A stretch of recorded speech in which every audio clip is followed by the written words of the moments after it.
Okay, so at 31B in Chung, we've got a client whose AC is not blowing very powerfully, and it is indeed very, very weak airflow. Unfortunately, I don't have my anemometer to measure the airflow with me, but my colleague's just around the corner.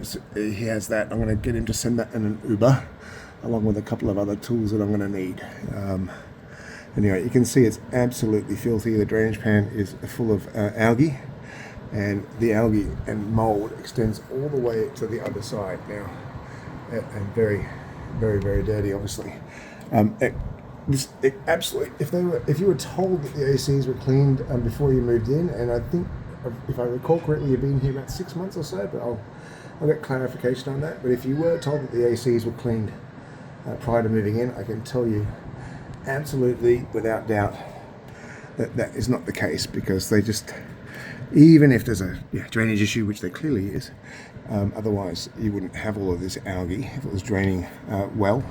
It's not draining well, and that's probably most likely because the drainage lines, the diameter is decreased owing to a lack of maintenance prior to your tenancy, no doubt, and it's probably been going on for years. So we'll send you a link to an article or a post rather that highlights the ramifications of not looking after drainage lines for any type of AC system where there's a long horizontal drainage line, which there is absolutely with this one, and that also relies on gravity for drainage, which is the case with this one. It doesn't have a built-in condensate pump.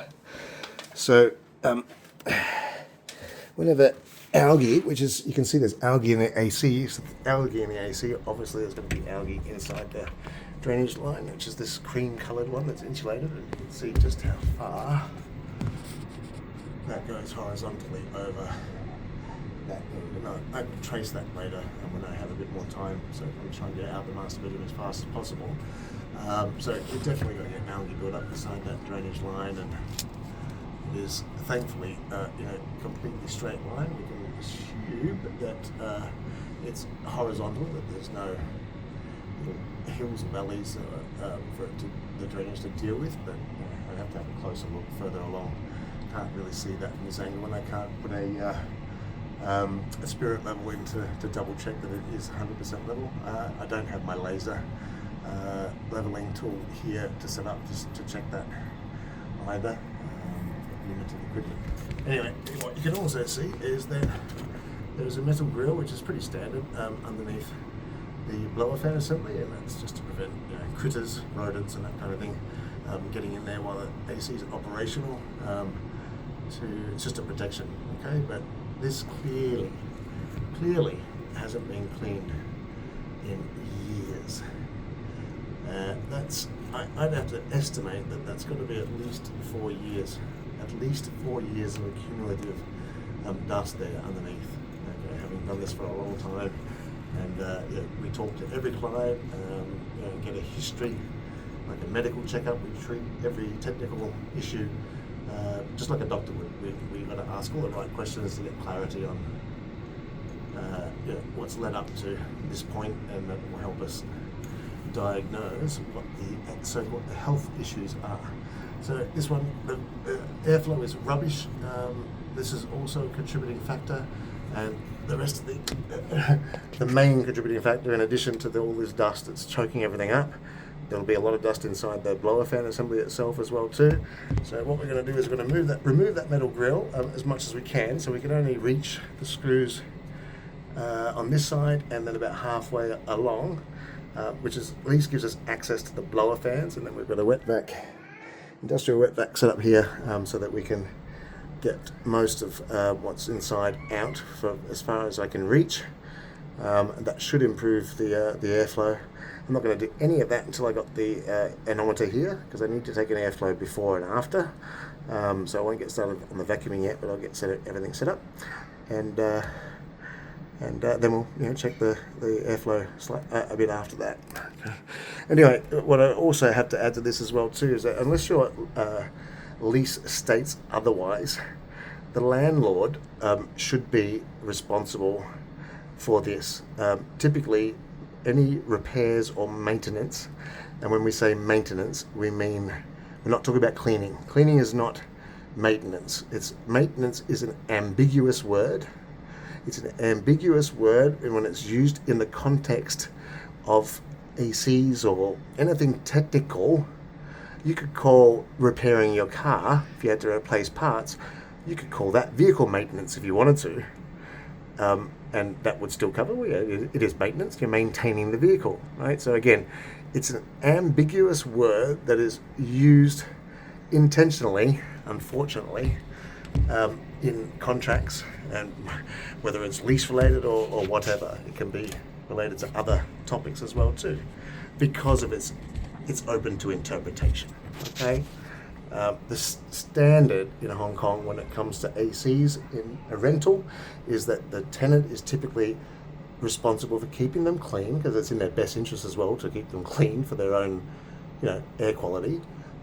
And it's typically the responsibility of the landlord to take care of anything technical, such as repairs. Notice that I'm not using the words maintenance, so repairs or replacement for ACs that are not running and they're not operational, then it should be the landlord's responsibility. That's standard, stock standard. Anything that's written differently is not a stock standard, typical lease agreement, and potentially, usually what we find, unfortunately, again, it just is the case, it's intentionally done so that it can evade responsibility. However, as an HVAC professional, I can tell you that this AC is installed extremely poorly. The reason why it's in this condition, because obviously, because easily accessible as it should be, it wouldn't get into that condition because it would be easy to get to. So it should never have been sealed up like this without an access panel. Frankly speaking, this access panel is not suitable, is not adequate. If Daikin, if I asked you, or you could describe, if you were watching Daikin when they came here to have a look, that they opened up your panel, they didn't fully remove it, and they had a look inside, and then they told you need access panels, and then they basically, that was it. That's all they did. If they vacuumed, that's pretty much actually, I think you said they did vacuum something, right? If they vacuumed, then that's the extent of what they could do without breaking their standard operating procedures, basically. Because their standard operating procedures state for them that if an AC system does not meet the technical specifications that are required for its installation, so that's it, the technical specifications in the installation manual, meaning that you require proper access for repairs and maintenance, cleaning, then they are not supposed to touch it or do anything. To mitigate the risk, if something does happen, is going to be very difficult to resolve, to repair, because the access isn't there, and a customer could argue the point that, well, they shouldn't have done anything. If I need to add access panels now to have something repaired that was caused by a technician that was here to fix something, well, you guys should pay for the panel, right? So that's just a simple example of why. There's many other reasons why they have a standard operating procedure in place. So just adding to that, so you can see basically where they've vacuumed and why you had a slight improvement, or even just maybe they can vacuum over those lights. It's basically that first square here directly underneath that blower fan is the only area where the dust is a little bit more clear. Other than that, it's pretty uniformly thick as hell all the way along. So, okay. Yeah, that's it for now, and I'll have a further update shortly.